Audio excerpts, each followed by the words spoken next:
든든한 우리 집 주치의와 함께하는 시간 데일리 건강입니다. 오늘은 이비인후과 전문의를 좀 소개해드리겠습니다. 오늘 함께하실 분은요, 하정훈 원장이십니다. 안녕하세요. 네, 안녕하세요.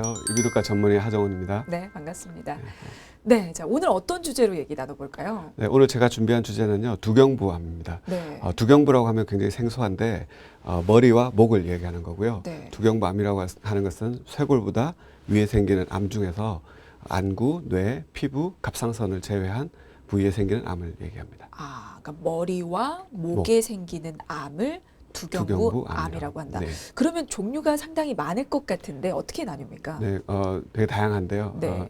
우선 이제 구강암, 네네. 후두암, 인두암. 인두는 코 안쪽에 있는 비인두암, 입 안쪽에 있는 구인두암, 네. 그리고 아래쪽에 식도 들어가기 직전에 있는 하인두암 그렇게 나누고요. 그리고 코에도 생기거든요. 비강암, 그 옆에 있는 부비동암, 그리고 이제 이런 침샘에 생기는 침샘암 이렇게 다양하게 있습니다. 상당히 많네요. 그러면 그 많은 종류들 중에서 네. 두경부암 중에서는 어떤 게 가장 흔하게 좀 발병할까요? 두경부암은 우리나라에서 1년에 한 5천 명 정도 비교적 드문 암인데요. 네네. 그 중에서는 예전에는 이제 흡연율이 높았기 때문에 네. 후두암이 제일 많았고요. 현재는 구강암이 제일 많습니다. 구강암은 최근 4년 정도 동안에 30% 증가해서 굉장히 급격하게 증가하고 있기 때문에 많은 관심을 가져야 합니다. 구강암 발병률이 그렇게 높아진 데에는 어떤 이유들이 좀 작용을 했을까요? 구강암은 예전에는 이제 흡연과 음주가 가장 중요한 원인이라고 생각했는데요. 네. 그런 경력이 없는 분들도 구강암에 걸릴 수 있어서 아직까지 원인을 정확하게 모르는 경우가 많습니다. 그런데 이제 입안에 있는 보철물이 지속적으로 자극하거나 금속 알러지라든지 이런 염증 반응 이런 것들이 오래되면 생길 수도 있을 거라고 생각합니다. 그렇군요. 그러면 이 두경부암 전체적으로 볼 때 주로 발생하는 성별 연령대는 어느 정도나 될까요? 일반적으로 두경부암은 네. 남자 환자들이 훨씬 많습니다. 그렇군요. 그런데 부위별로 아까 다양한 부위별로 좀 차이가 있어서요. 네. 후두암이나 후두 옆에 있는 하인두암 같은 경우는 담배가 중요한 원인이라고 생각하는데 남자 환자의 비율이 17대 1 정도로 굉장히 많고요. 그런데 비해서 구강암 같은 경우에는 1.8대 1, 침샘암은 1.3대 1로 여성 비율이 상대적으로 높습니다. 그렇군요. 네. 사실 그 배우 김우빈 씨가 이 두경부암 중에서도 비인두암으로 투병하고 있다는 사실이 알려졌었죠. 네. 그러면서 이제 젊은 사람도 발병할 수 있다라는 인식이 좀 생겼는데 어떻습니까? 이게 연령대와도 좀 연관이 있을까요? 예, 일반적으로는 40세 이전에는 잘 안 생깁니다. 그래서 호발 연령이 50대, 60대, 70대인데요. 네. 제가 이번에 좀 찾아보니까 2016년 암 발생 통계에서 찾아보니까 비인두암, 그 김우빈의 비인두암 같은 경우에는 18% 정도가 40세 미만이고요. 그리고 침샘암도 젊은 연령이 많아서 13% 정도, 구강암 중에 설암 같은 경우에도 약 6% 정도가 40세 미만에서 생겼습니다. 1, 2%가 고작일 줄 알았는데 생각보다 높네요. 그렇죠. 젊은 사람들도 두경부암에 대해서 관심을 좀 가져야 된다는 얘기죠. 그렇군요. 알겠습니다.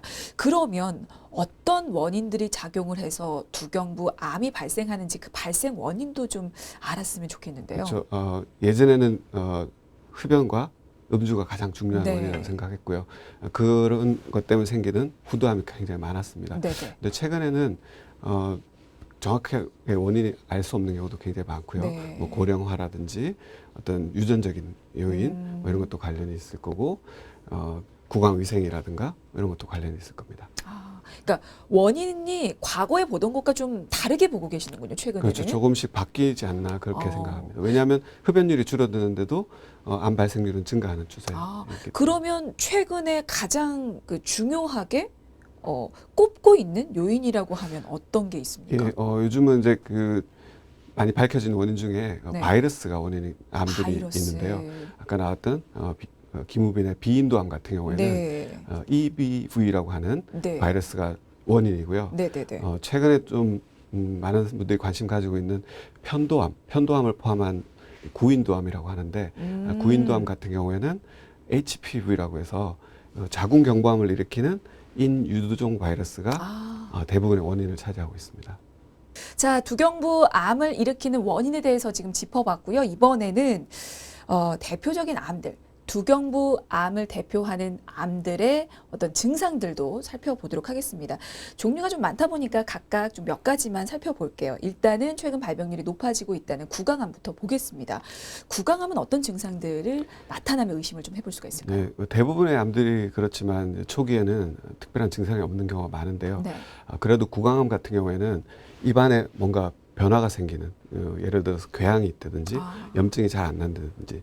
근데 궤양이라고 하면 아프타 구내염이라는 것이 가장 흔하거든요. 네. 그 구내염 같은 경우에는 궤양 같은 경우에는 한 부위에서 생겼다가 보통 일주일, 2주일 만에 없어지고요. 다른 부위에 또 생기는 그런 식 성질을 가지고 있는데, 암 같은 경우에는 적어도 3주 이상 네. 계속 그 자리에서 안 아물고 계속 염증이 있으면 혹시 암이 아닌가 의심할 필요가 있습니다. 그러니까 입속에 있는 궤양이라든지 염증이 사라지지 않고 계속 지속이 된다면, 그렇죠. 한 부위에서. 네, 한 부위에서 네. 적어도 3주 이상 지속이 된다면 네. 구강암을 의심해 봐라. 네, 그렇습니다. 네, 라는 말씀이셨고, 그리고 두경부 암 중에서 흔한 편이라고 하셨어요. 후두암. 네. 후두암 증상도 좀 볼까요? 네, 후두암 같은 경우에는 흡연하시는 분들이 굉장히 주의해야 되는 암인데요. 네네. 후두암의 3분의 2 정도는 후두의 가운데 있는 성대에 생깁니다. 성대에 뭔가 문제가 생기면 목소리가 변화가 생기거든요. 그렇죠. 근데 목소리 변화는 후두암 말고도 감기나 뭐 단순 후두염이나 뭐 성대 결절, 뭐 성대 폴립 이런 이유로 생기는 경우가 훨씬 많기 때문에 네네. 목소리 변화가 생긴다고 해서 다 암을 의심할 필요는 없고요. 적어도 한 달 내지 2달 이상 목소리 변화가 좋아지지 않으면 특히 흡연하신 분들은 혹시나 해서 한번 들여다볼 필요가 있고요. 후두암의 3분의 1 정도는 네. 성대를 벗어난 부위에 생기기 때문에 증상이 굉장히 늦게 나타나게 됩니다. 뭐 통증 같은 건 없습니까? 그런 이제 걱정을 되게 많이 하시는데, 네. 아플 때 혹시 이게 암이 아닌가 그렇게 걱정해서 오시는 네. 분이 굉장히 많은데요. 실제로 아프다고 하면 암보다는 염증을 먼저 생각하셔야 됩니다. 그래서 물론 암도 통증이 생길 수 있지만 대부분의 암들은 굉장히 많이 진행했을 때 신경을 침범해야지 그런 통증이 생기거든요. 그래서 아프다고 해서 암을 먼저 생각하실 필요는 없습니다. 그렇군요. 네. 그러면 후두암의 증상이라고 하면 목의 통증보다는 그렇죠. 목소리 변화가 한 달 이상 지속될 때. 그렇죠. 혹은 네. 이제 이물감, 그렇죠. 네, 그런 네. 것들이 생겼을 때, 네. 그러면 흡연자라면 특히나 이 후두암에 대한 주의가 반드시 필요한 겁니까? 그렇죠. 아무래도 후두암 환자분들의 대부분은 흡연하신 분들이거든요. 네, 그래서 흡연하신 분들은 관심을 많이 가져야 합니다. 알겠습니다.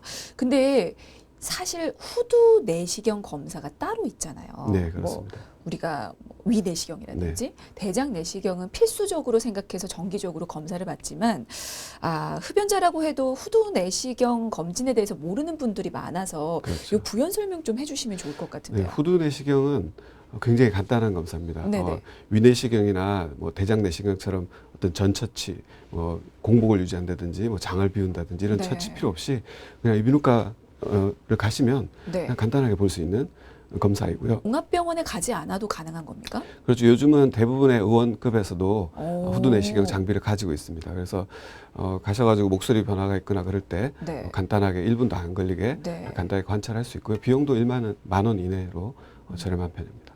흡연자는 다 후두 내시경 검사를 해보는 게 낫나요? 적어도 50대, 60대 되신 분들은 1년에 한 번 정도는 해보시는 게 저는 바람직하다고 생각합니다. 알겠습니다. 적어도 흡연자라면 그렇죠. 그리고 나이가 좀 든 분이시라면 더더군다나 더 후두 내시경 검사를 좀 정기적으로 받으시는 네. 게 훨씬 좋겠죠. 네. 알겠습니다. 자, 구강암과 후두암의 증상에 대해서 먼저 살펴봤고요.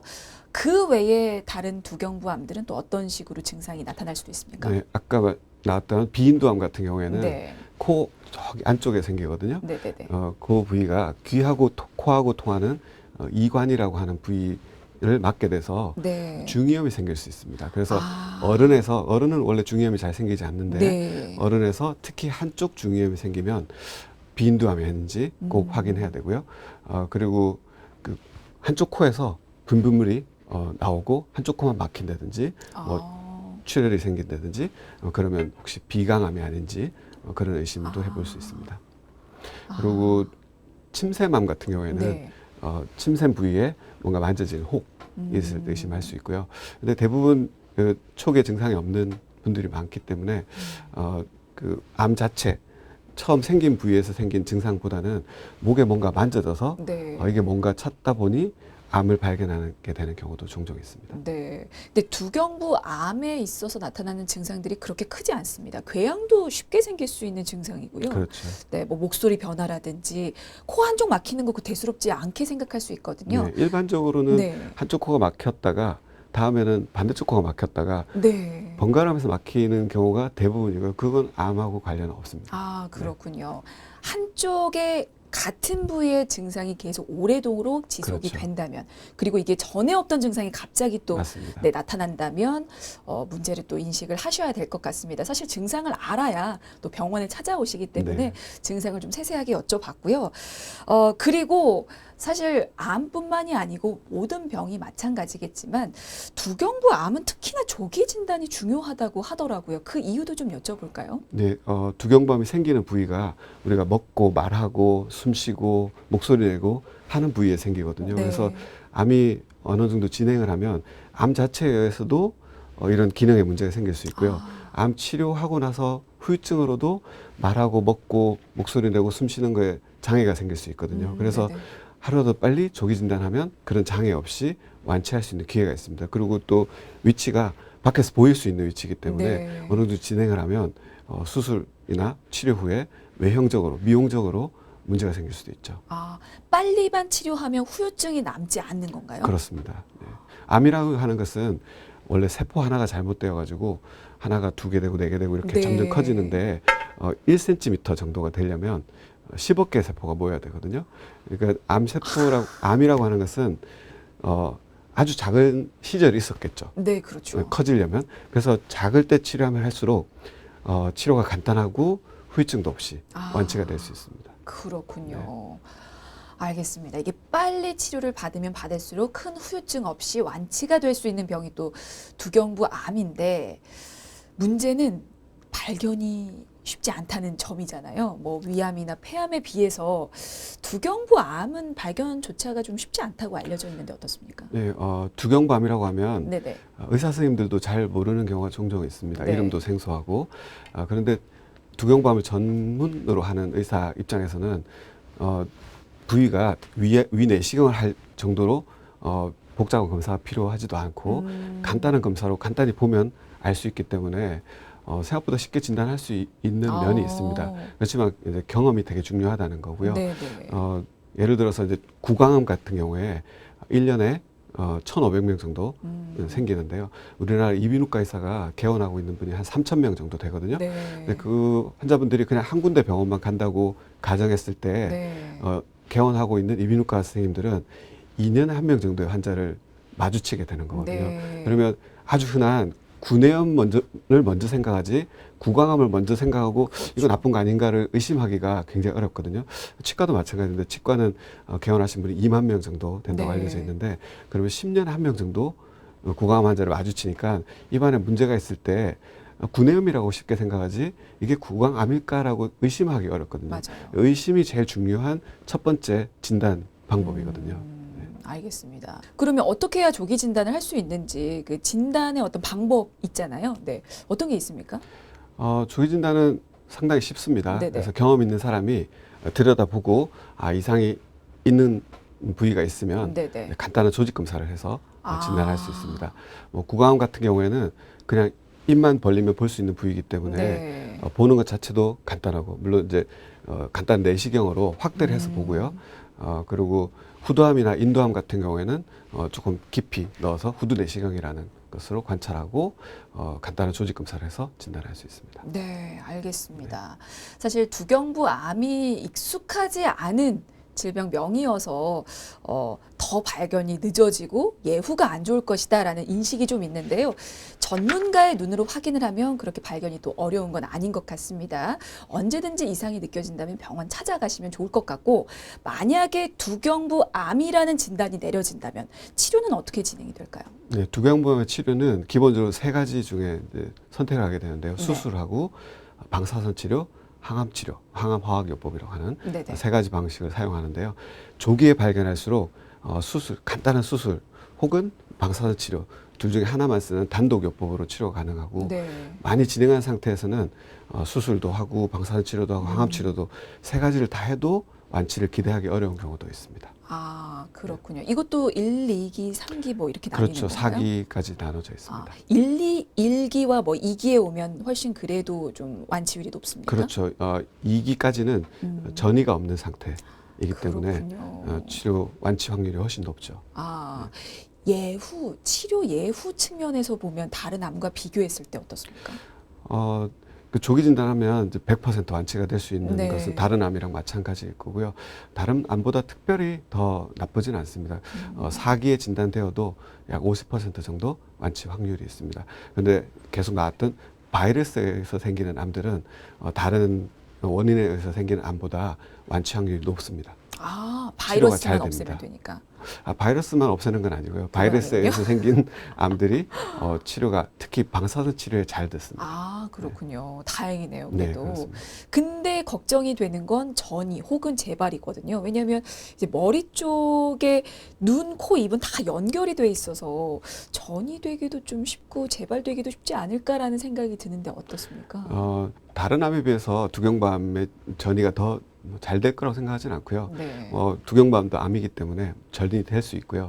근데 이때 전이는 귀, 코, 목이 연결된 부위로 전이 되는 것은 아니고 네. 목에 있는 임파선, 림프절로 전이가 됩니다. 그래서 입 안쪽에 후두에서 생긴 암을 목에 있는 임파선이 커져 있기 때문에 그걸 검사하다가 발견하게 되는 경우도 있습니다. 네. 두경부암 정기 검진 방법에 대해서도 좀 알아보고 가면 좋을 것 같습니다. 주기적으로 좀 어떤 검사를 받으면 좋을까요? 아직은 두경부암에 대한 구체적인 진단 프로그램이나 이런 것들은 정립되어 있지는 않고요. 또 모든 이비인후과에서 다 두경부암을 진단할 수 있는 것은 아니기 때문에 평소 다니던 이비인후과에서 그런 것이 가능한지, 두경부암 검진이 가능한지 확인해 보시고 가능하면 상담해 보시면 좋겠습니다. 네, 제가 일하고 있는 병원 같은 경우에는 대학병원에서 두경부암을 진단하고 수술하고 하는 경험 많은 교수 출신의 전문의가 3사람이 있어서요. 두경부암 검진을 하고 있는데 말씀드린 두경부암 의심 증상이 있는 경우에는 내원하시면 바로 내시경 검사하고 조직 검사, 초음파 검사 필요하면 CT 검사까지 다 하루에 할 수 있고요. 두경부암 의심 증상이 없는 경우에는 제 생각에는 1년에 한 번 정도 내시경 검사하고 초음파 검사를 하시는 게 좋을 거라고 생각합니다. 네, 알겠습니다. 자, 오늘 두경부암에 대해서 살펴봤는데요. 다른 암들에 비해서 발병률이 낮아서 많이 생소하게 생각을 하실 것 같습니다. 하지만 최근에 발병률이 급증하고 있다고 하니까요. 관심 가져주시면 좋을 것 같습니다. 자, 오늘은 여기서 마무리 짓겠습니다. 지금까지 이비인후과 전문의 하정훈 원장이셨습니다. 말씀 감사합니다.